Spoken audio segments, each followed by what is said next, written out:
What's up, everyone? Welcome to the Friday live stream. It's 5:18, and we're going to talk about quadratonic arpeggios. And you're probably saying, "What is that?" Well, you know pentatonic scales.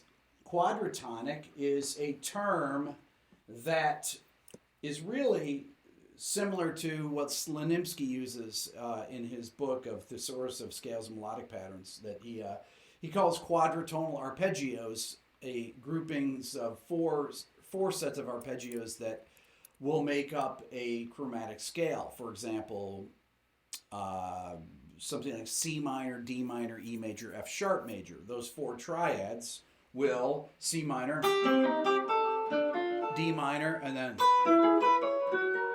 those four arpeggios, if you play them without repeating any notes, will give you a 12-tone row. So a quadratonic arpeggio are four-note structures that will come out of the major scale, melodic minor scale, harmonic minor, whatever. We'll talk about the major scale to start with. What I started with was I just played a B minor 11 chord because I like minor 11 chords. And I started with a four-note structure, D add 9.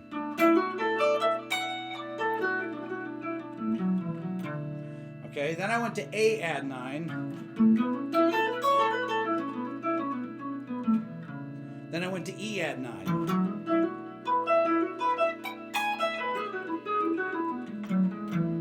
Okay, so D add 9, A add 9, E add 9.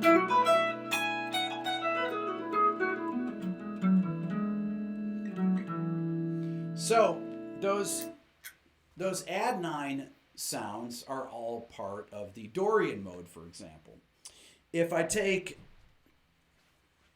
a B Dorian scale, right? So let me put this here. If I take the B Dorian mode and play those, so you got B minor 11. I'm thinking Dorian. So I was playing a D add 9, so that would be D, E, F sharp, A. There's our four-note group, right? The D is the third of B minor 11, the E is the 11, F sharp is the 5, and the A is the flat 7. The next one I did was A add 9, which would be A, C sharp, E, A, B, C sharp, E, A, B, C sharp, E.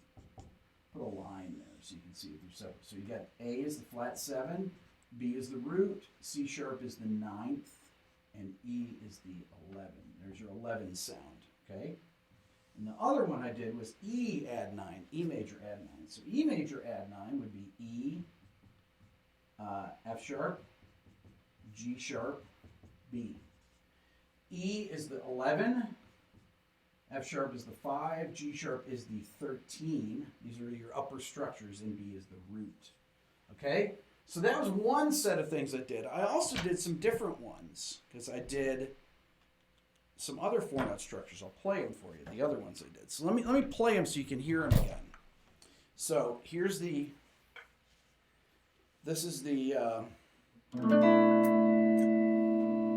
here's D add 9.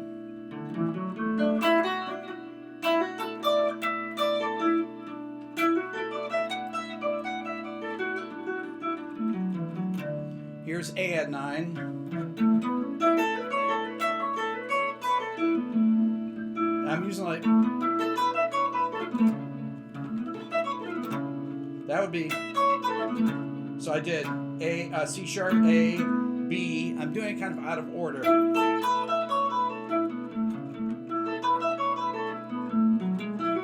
Then E add 9. But then I did a D Lydian arpeggio or D major 7 flat 5 arpeggio. Four-note group though. 1, 3, sharp 4, major 7.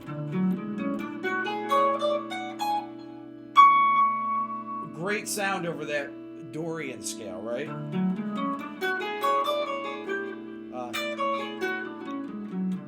It's a little tricky to finger. What? So if I were to take that and write out what notes those are, okay, I've got, this would be a D major 7 flat 5 arpeggio, okay. I call it D Lydian arpeggio. It could be a bunch of things, but it would be these notes. So it would be D, E, F sharp, or I'm sorry, D, F sharp, A flat, right? Here's my flat 5, and then major 7 is C sharp, okay? These notes in relation to B minor 11 are the 3rd, the 5th, that A flat, which we're going to call a G sharp, okay, is the 13. And the C sharp is the 9th. So that's a great upper extension sound for a Dorian scale, or to play. So you're playing on a rock tune, you're playing over a B minor vamp. This is a very cool sound to play. I also played another sound in there when I was warming up. I played this sound.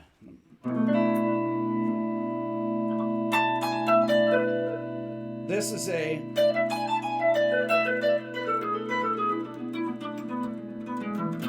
so I'm playing what did I play? No, I played this.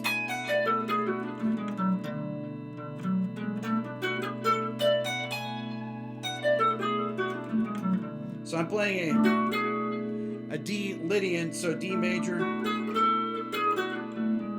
without the major 7. Okay, so that would be, that would be this. D, so I got the root, the 3rd, the sharp 4th, so D,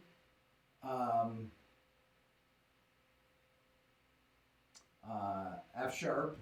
I'm going to call it G sharp, just so it's not confusing, and then A, okay?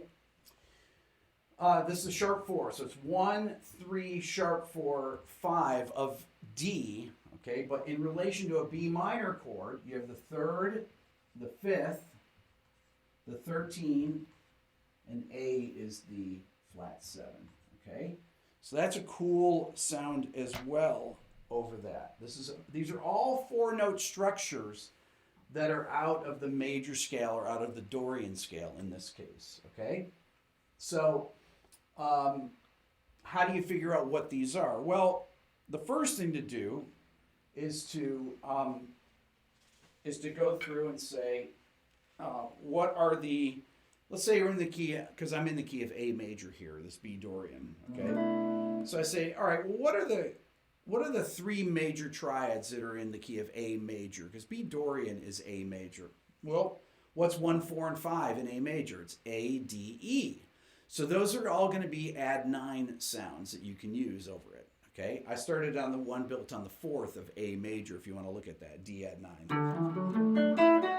Okay, and then I went to the one built on the root, so I'm going like 4, 1, 5. And then 5.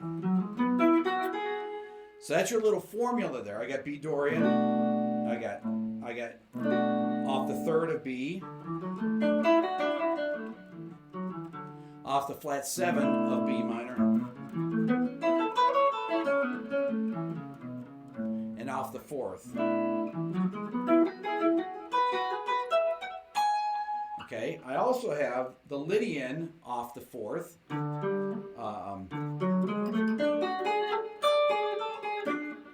It's a cool sound. It's hard to play.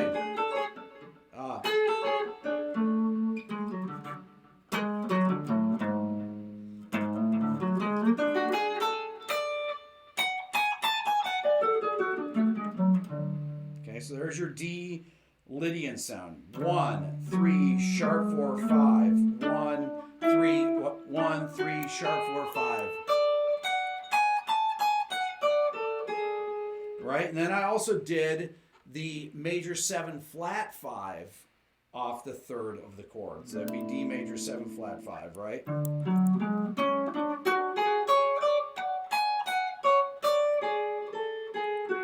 So you've got D, F sharp, G sharp, C sharp.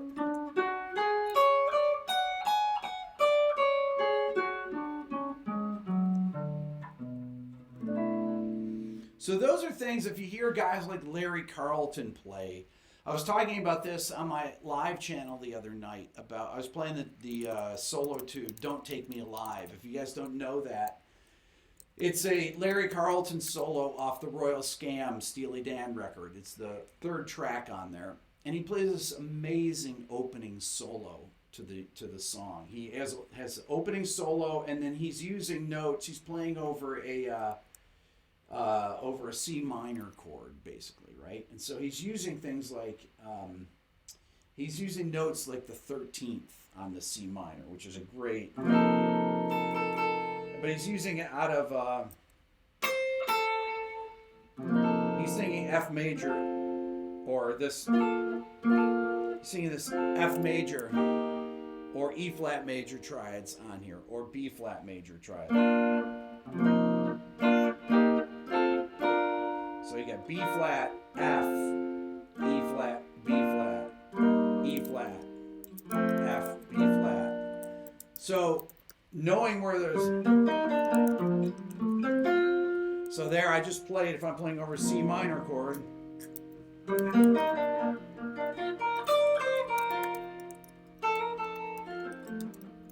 so I'm playing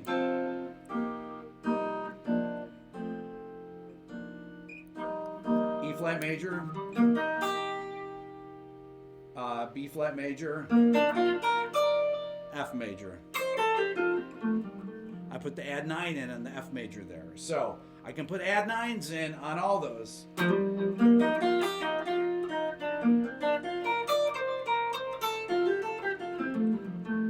So I just went E flat add 9, B flat add 9, F add 9.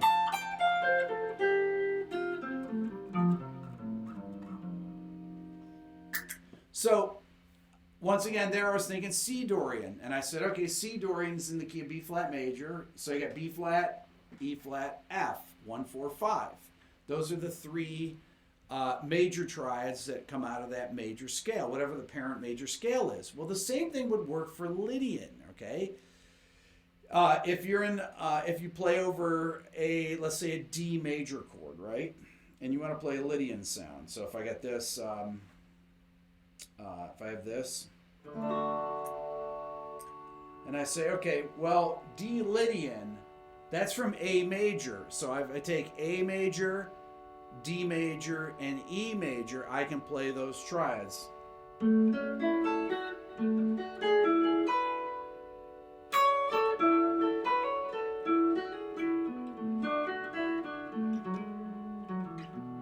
Okay, so I played D major, add 9, A add 9,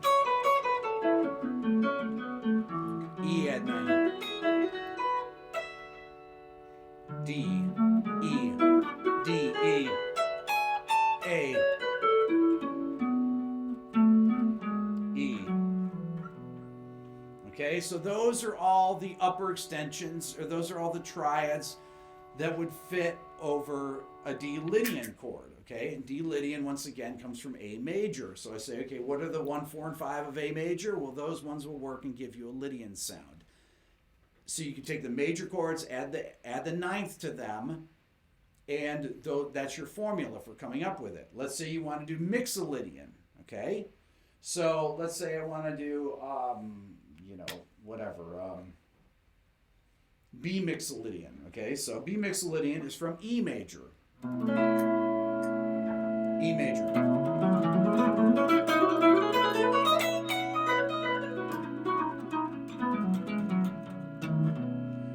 B flat, this is B Mixolydian.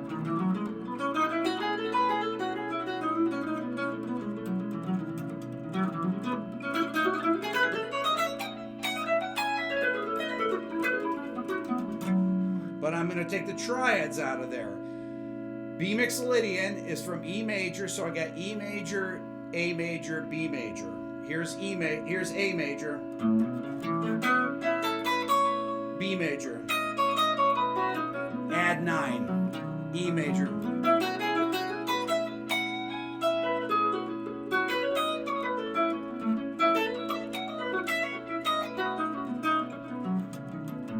This is where your triad pairs will come in. If I play B major, A major, B major, A major, and add the 9s to them,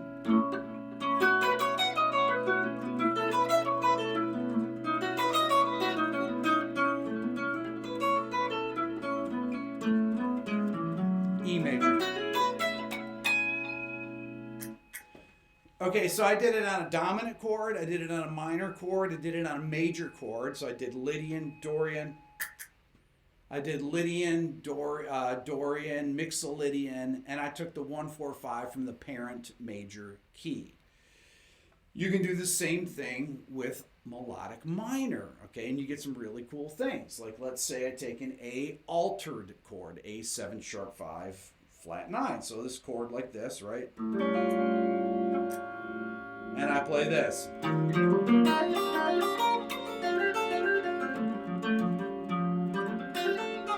There's only 2 major chords in this scale. This scale. Altered dominant.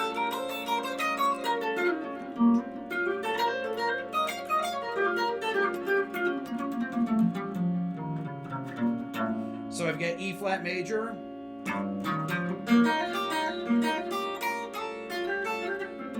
and F major. Okay, I've got E flat major, which gives me the sharp 4, the flat 7, flat 9. And if I use add 9, I go sharp 4, the sharp 5, flat 7, flat 9. And then sharp 5, flat 7, root, sharp 9.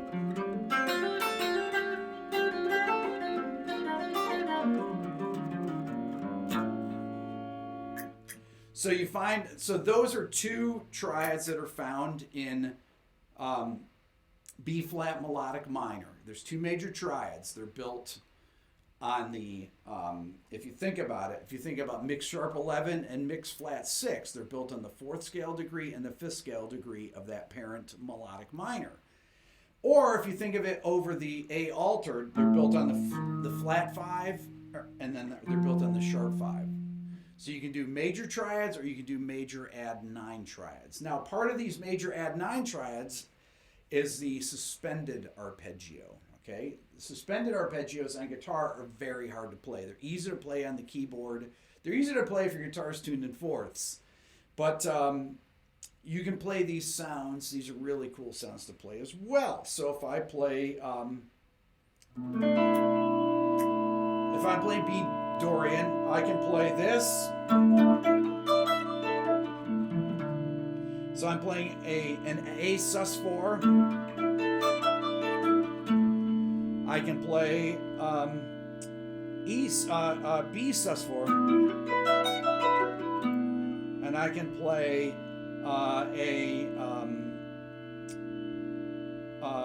I can play the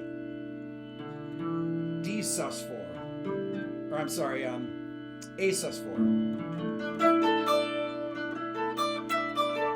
Wait, what did I say? I said A sus4, B sus4, and E sus4.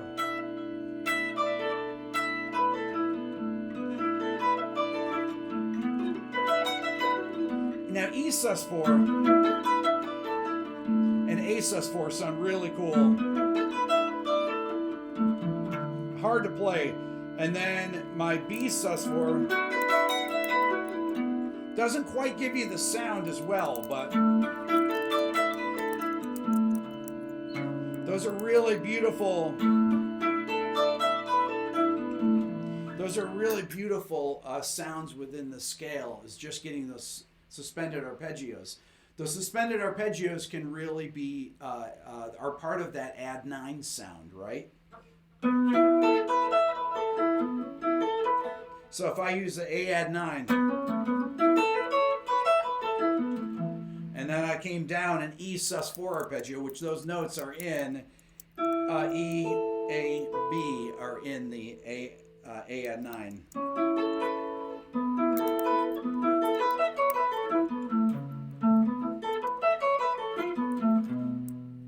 It's a really cool sound.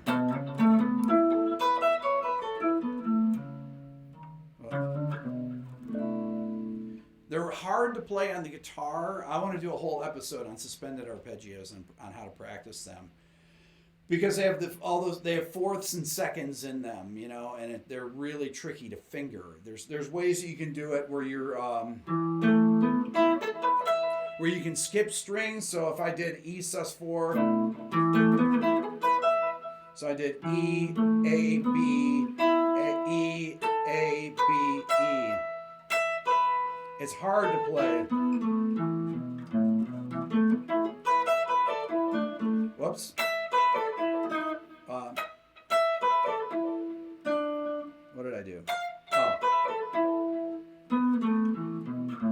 That would be a fingering where you would have a skip string in there. Very hard to play that way too, though. But there's not really any cheats that you have on that one. It's hard to find. It's hard to find. It's hard to find where you can get, because you have that bar.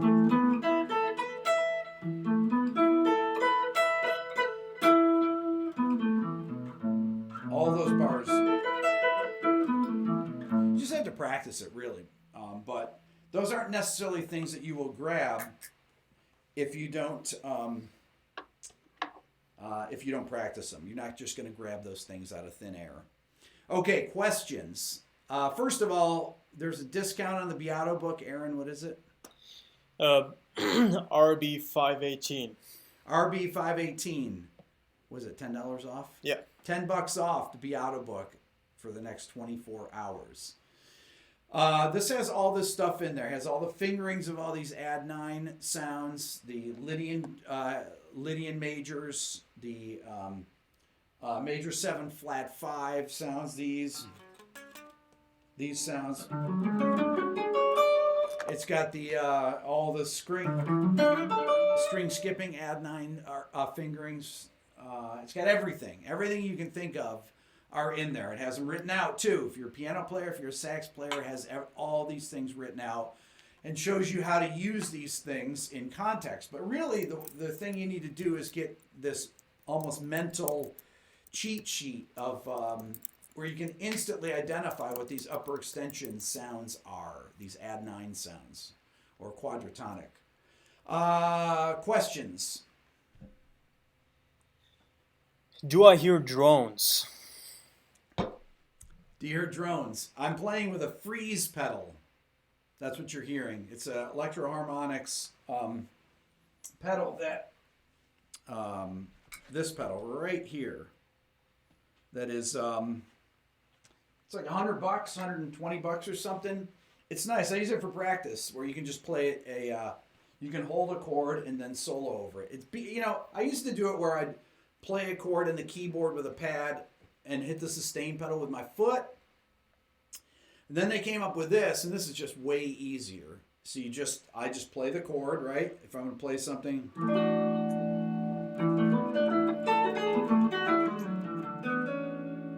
And just play over it.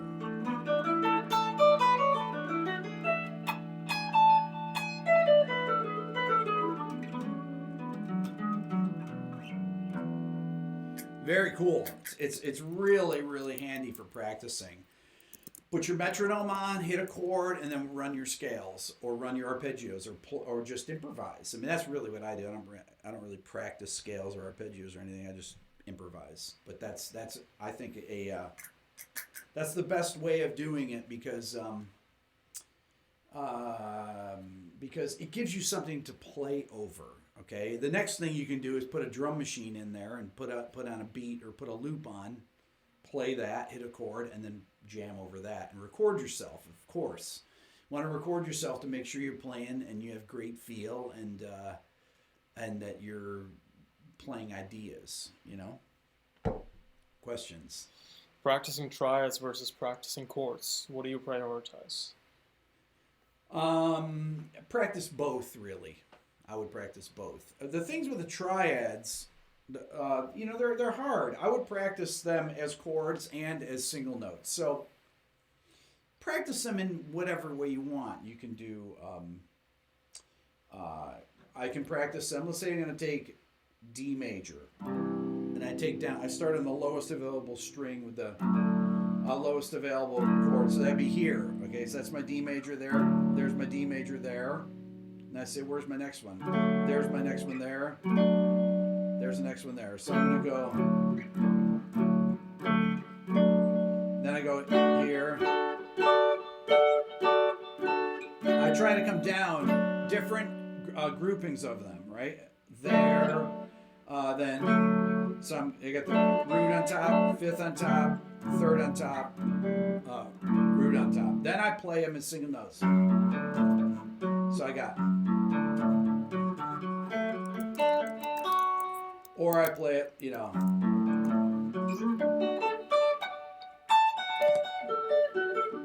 I play them, all different ways.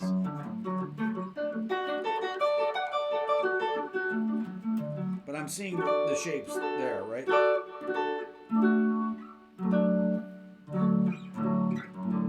So you practice them both. You take them. Then you practice them in groups. I might practice D major to E major, D, E, D, E, D, E, D, E, D, E, D, E, D, E. Okay? Practice those all over the neck, and then practice going between them.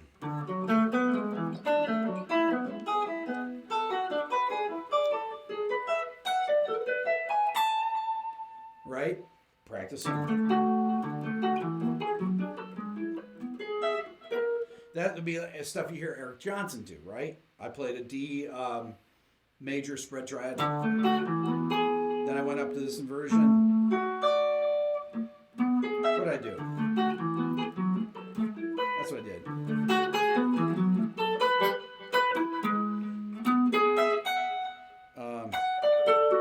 So I did this. There.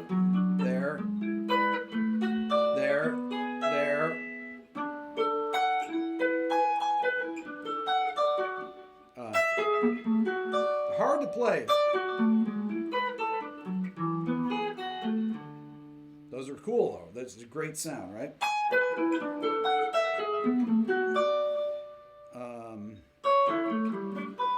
Sorry, what did I do?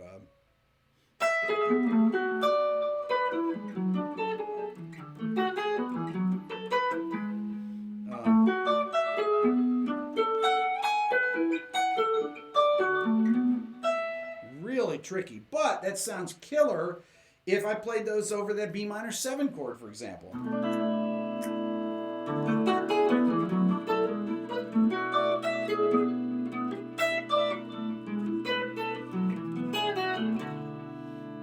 Great sounds, and then practice them as chords.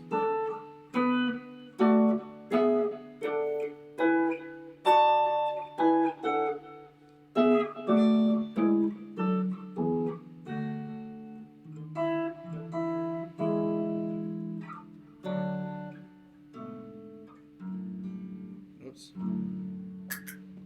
Oh, stop playing. That's the only thing about that freeze pedal. It doesn't always unfreeze. How many scales should one master before one calls himself a disciple of Mr. Rick Beato? All. Master? I don't know. You ever mastered them, really? I guess you master them, but you should be able to cover the neck in any of these scales. If I'm thinking in, I was singing in B mixolydian, so E major, and I say, okay, well.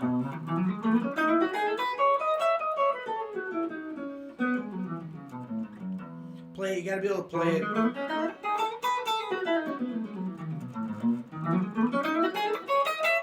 gotta be able to play it. You gotta be able to play it everywhere. You cover the neck, as I say. If you're playing a G major, you should cover the neck in just 2-note groupings. So I'm playing. Whoops. Hard to play here.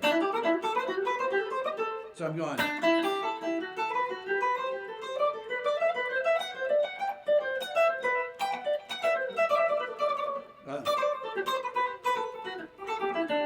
So I'm playing. I'm thinking of the scales here. These are.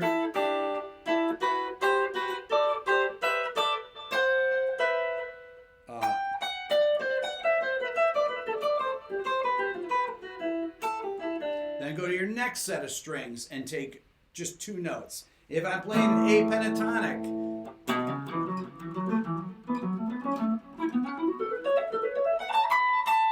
I played up. I take here and I play, okay, what is my first fill note?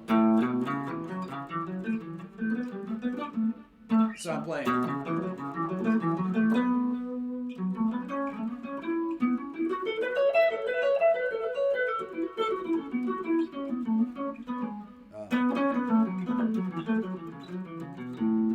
It's tricky.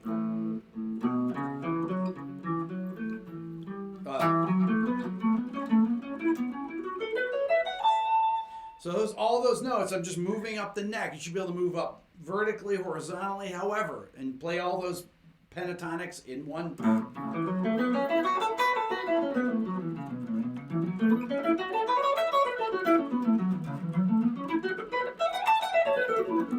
You should be able to play those things anywhere on the neck at any point and be able to shift between them. That's how well you should know them. But you should really know where the notes are. When I'm playing A add 9, I know I've got this note in here and here.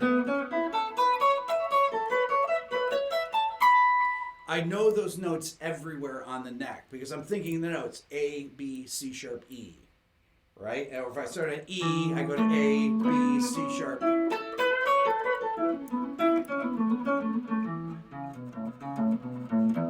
I know where they are. You know where they are.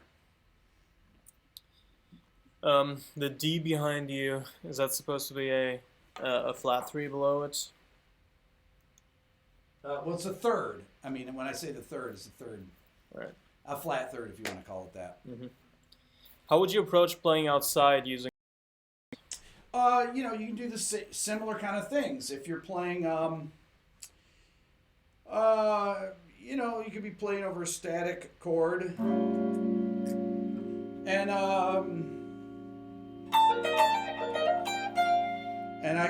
you play things like.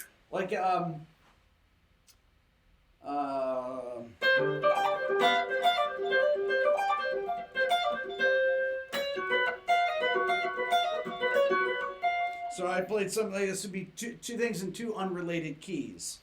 So I played, I'm thinking like there'd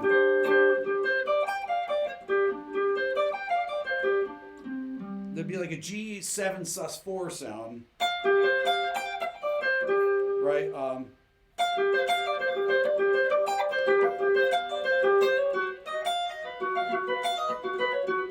And I went to a B Lydian sound, and those sounds are very unrelated. Okay, so G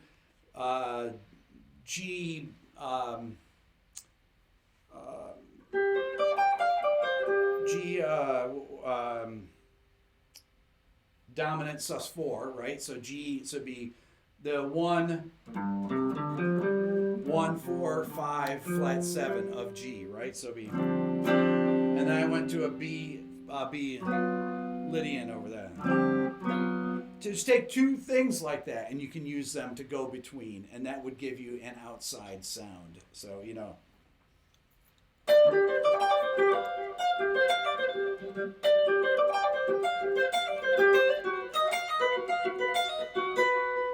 and then you can come down G major, if you think of that chord.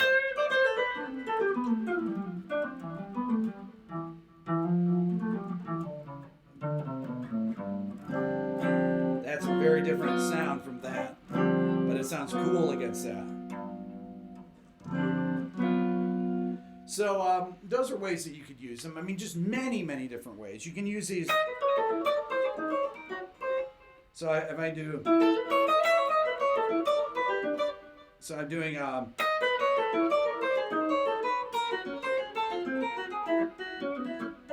so I did I'm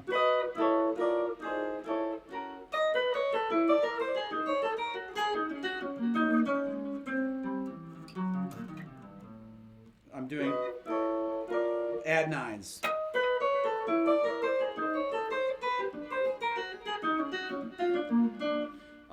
Those would be triads a step apart, use with add nines, moving down a whole step, up a half step, down a whole step, up a half step, down a whole step. You can use things like that. You can I mean, really any kind of thing will work because these are anytime you have constant structures like that, they're easy to use for outside playing.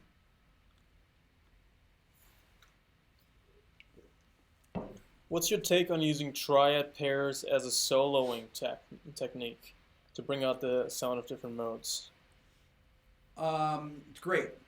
That's what I was doing. You know, if I play, it's nice to throw in the root on the things though. Like if I was playing A altered, like I said, right? And so I put A bass note, but I play. It's nicer if you like when I added the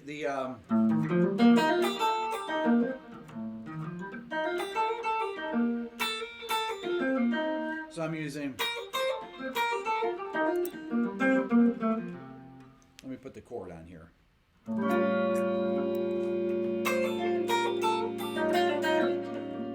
Hold on, let me play it so loud.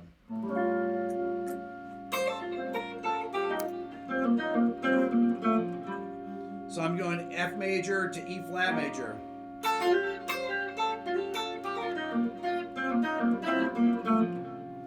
Great sound.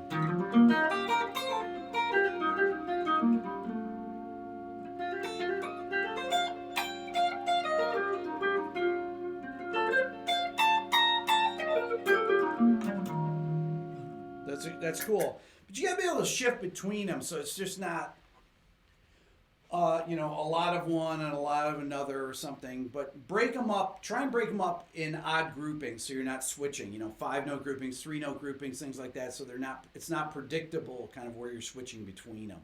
But when I was playing them, you know,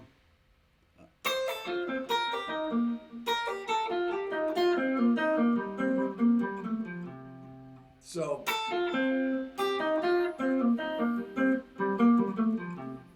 that's more what I think is a cooler sound.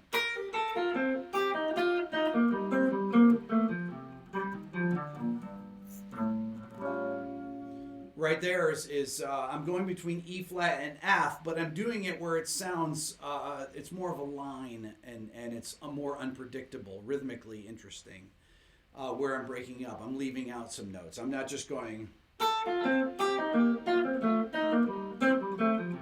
You know, you got to do.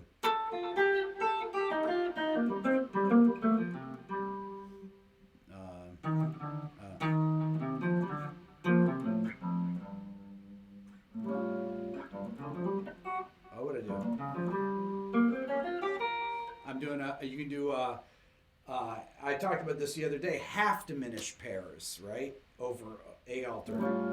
I can use like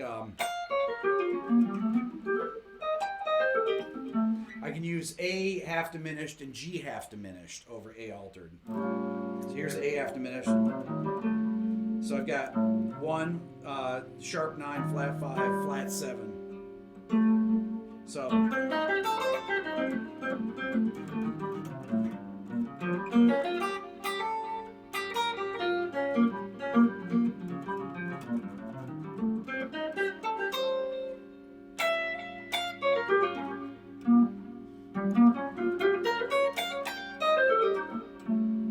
really cool sound. A lot of people don't think to use that half diminished off the root on a dominant 7th chord. That's really a cool sound that that will give you altered notes. As long as the chord is being stated with a 3rd in it, it gives you I think it gives you a really cool sound.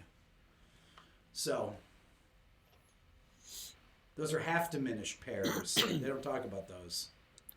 So people were talking about whether you would hear these kinds of sounds in rock music. Absolutely. But people like Larry Carlton, pros, Steve Lukather, guys like that, Steve Vai, that know these Eric Johnson, Joe Satriani, guys like that will play these kind of sounds. You hear it all the time. They'll play these upper extensions using the triads. Larry Carlton really is a master of that. Lukather does that too a lot. You'll hear Eddie Van Halen play some stuff like that, but really it's the guys that Steve Morris, guys kind of from my era that grew up hearing jazz players play the stuff and incorporated it into rock. Lukather uses it all the time though, but Lukather, Larry Carlton, a lot of those guys that are session guys that can play the really kind of cool sounds that use the 13s, the 9s, upper extensions on the chords. Use them all the time in rock, and they sound great. Kind of like Eric Johnson too. Eric Johnson, yeah, I did say Eric Johnson, didn't I? Eric Johnson uses it all the time. Cliffs of Dover, it's all over. It's all over Eric Johnson. That's kind of his thing. How do you approach balancing scale line patterns versus chord target notes? Is it intentional or random? No, you have to know kind of what notes you're going for, and you got to play lines that lead into those notes, no matter what, and you kind of break them up. If I'm playing up an arpeggio, I might you go up an arpeggio, come down a scale, right? So let's say I'm doing an E7 chord. So I played up D major arpeggio, so if I got this.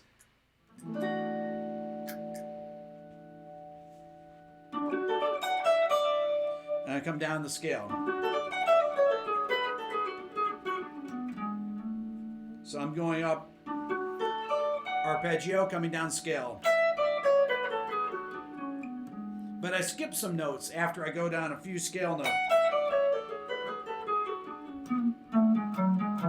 Just to make it interesting. You don't want to just come down.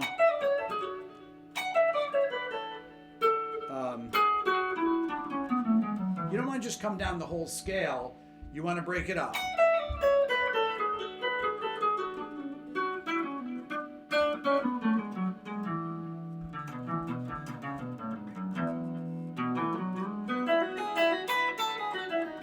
Whoops.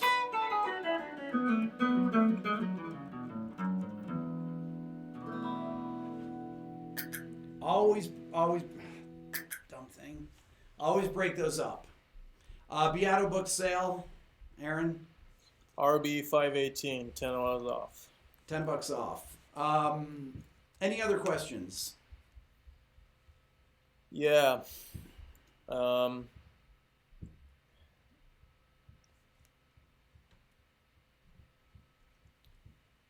you have the Beato book right there? I do. Somebody was asking about some of the 2/5 examples from the book. Do you know where they are? Oh, I'd have to find them. Yeah. Oh man, they printed. Look at that. I did it by mistake. Oh, that's so nice. I would suggest this for those of you that have bought the book. This is actually a cool thing, is to actually print it out so you can. I print it out so I can write in the stuff. I just write in pencil in it. I did that in my old version. I do that in this version. But, a lot of people like to read off their iPads or their tablets too. It's just as easy to do that. Easier to get around because you can get the table of contents and then you can actually find those things fast instead of leafing through 461 pages.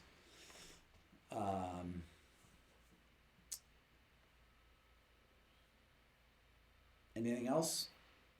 We were gone for a little second here. Are we back? Yeah. Have we been gone a couple times at all or no? Mhm. Everybody's back? Yeah, it's been very choppy because of the Wi-Fi.